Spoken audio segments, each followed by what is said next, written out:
Hi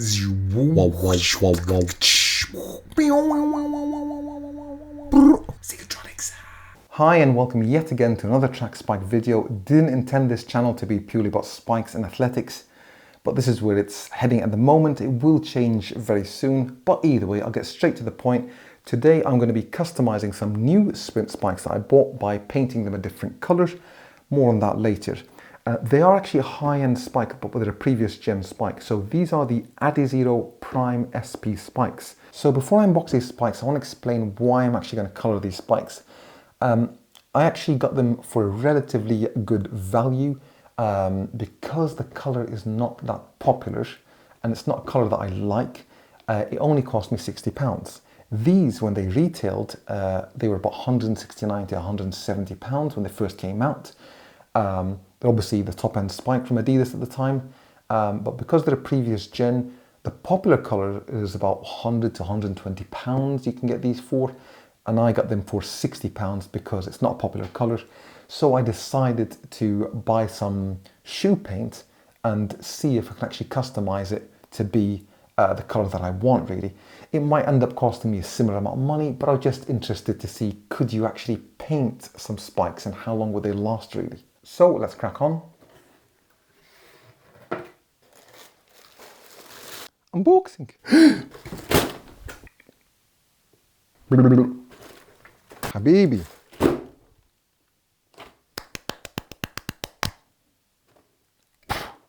So here it is in its full pink glory, really.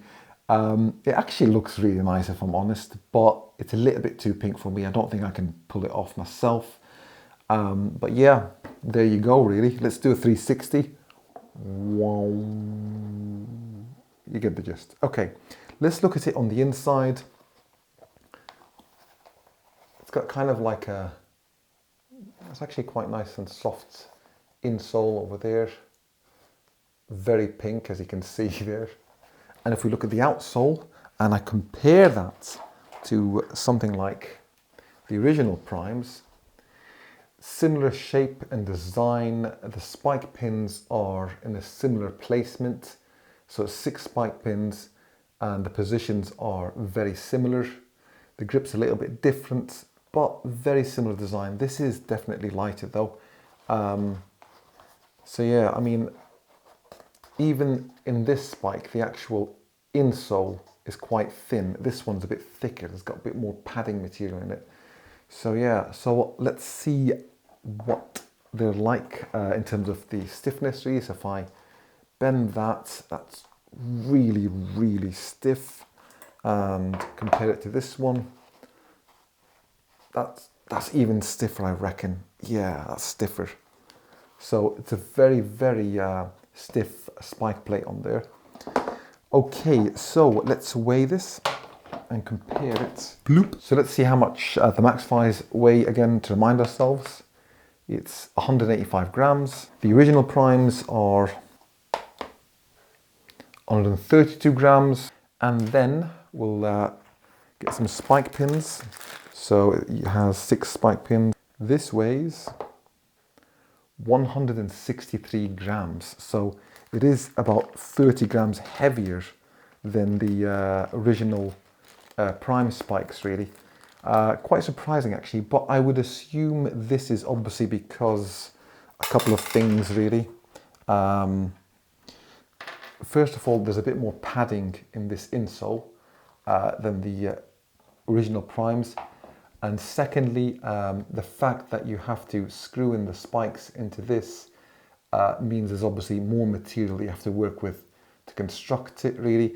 And this is obviously lighter, probably because quite a bit is shaved off and a bit of it's worn off. It's probably lost a few grams in that, really. But obviously there's some kind of difference in design as well, really. But yeah, it's still quite light though, you know, lighter than the Max Flies, really.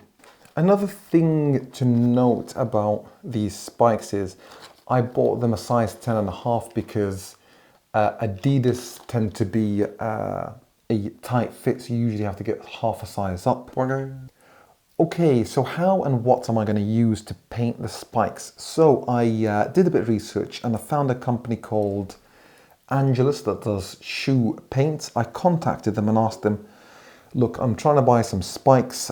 What do you recommend I use to paint these spikes?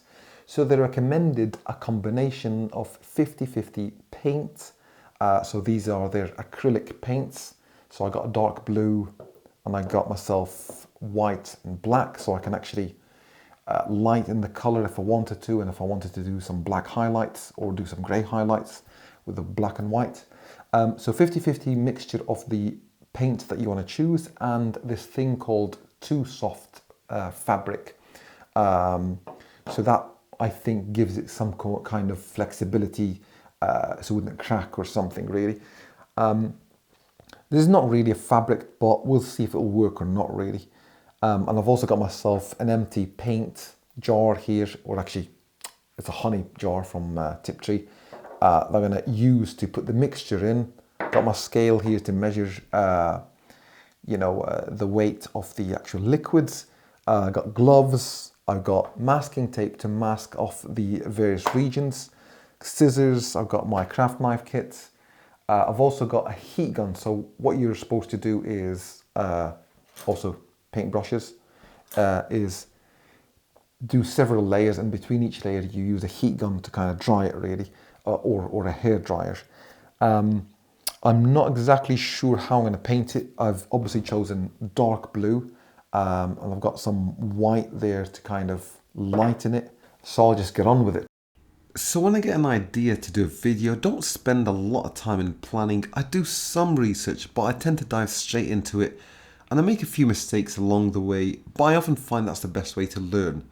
So one small mistake I made was in mixing the paints. So I wanted to get a 50-50 mixture of the dark blue paint and the Too Soft, so I weighed 10 grams of each, thinking that would equate to 50-50. However, I later realised that the Too Soft paint was a little bit lighter per volume than the acrylic paint, but it really wasn't significant. Maybe there was 10% in it. I also learned a lot about the naming convention of the anatomy of the shoe. It was a little bit confusing, but I'm going to try and cut through the model. So for example, the surrounding area where the shoelaces go are called the eye stays. Now the next bit that's a little bit confusing is the bit that goes around the ankle, and that can be sometimes called the collar or the collar lining, but for the purpose of this video I'm going to call it the collar.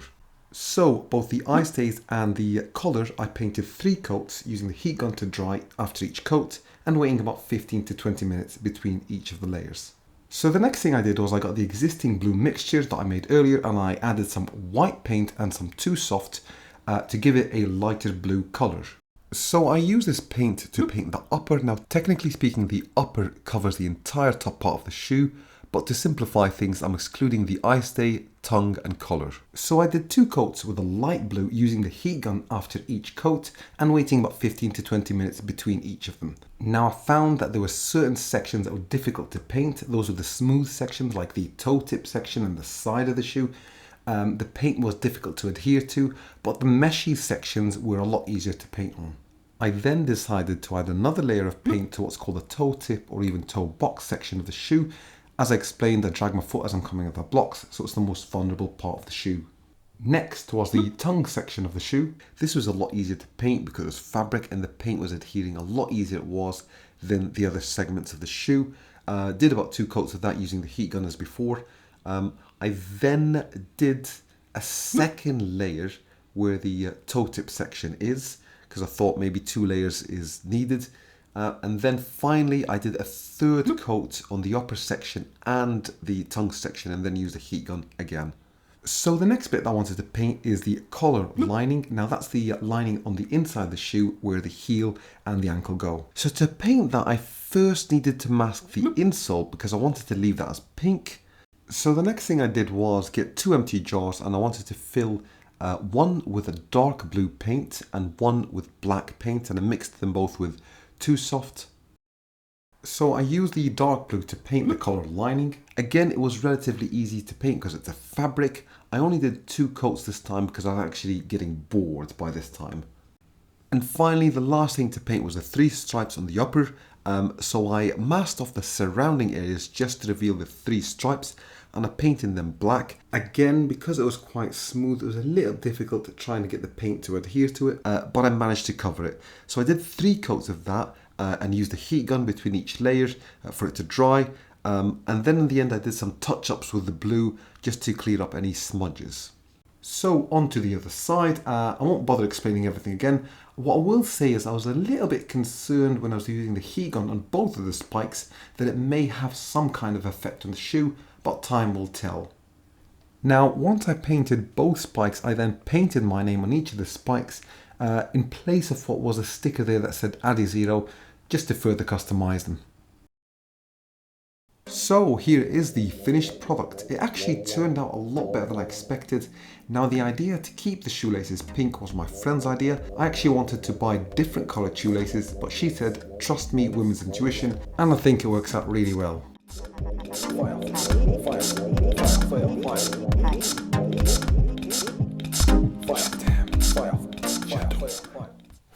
So what are my thoughts on the whole process? Well, I made a couple of big mistakes that might potentially bite me in the posterior, but time will tell. When I first bought these spikes, I thought it was a fabric material. So I bought the products according to painting on fabric. And then I left it for a couple of months. And then when I started to paint, I realized it wasn't fabric.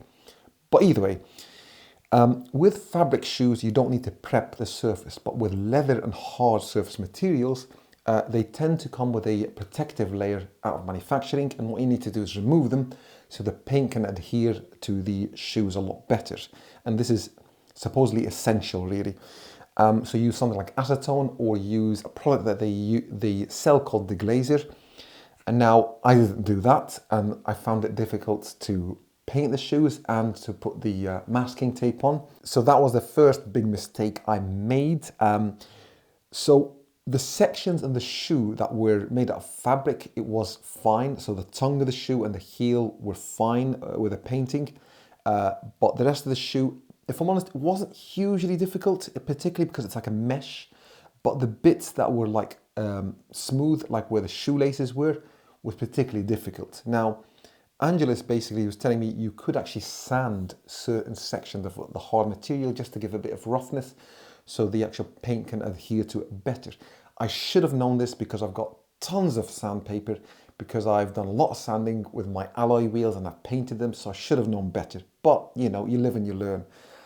The other mistake that I made was, because it's a plasticky or whatever hard material it is, you don't use too soft. You only use too soft for the fabric sections. So I think too soft makes it thinner and more viscous, so it can paint easily on fabric materials. And with the tongue and the heel, it was fine.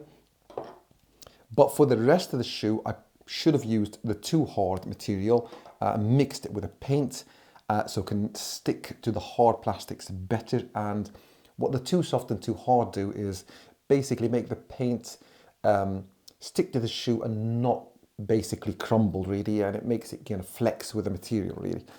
But I managed to paint it, so hopefully I'll be fine, really. Now, I did a bit of research and was in contact with Angelus back and forth. They're really brilliant with the support, very quick to respond. They told me about another product called 4Coat. Now, what 4Coat does is basically it adds another layer to the shoe. It makes it more scratch resistant. It is an optional thing, so it's not necessary. So I thought to myself, because of the way I painted it, maybe I can actually coat the whole shoe with this 4Coat stuff and make it more resistant. But I was losing the will, really. I did not want to do any more work on it. Didn't want to take the shoelaces off because it was a bit of a nightmare to put back on. So what I'm going to do is I'm going to paint the toe sections of the spikes, because, you know, some sprinters, including myself, drag their foot when they come off the blocks. So I'm just going to paint those sections. I'll do that right now and see what the finish is like.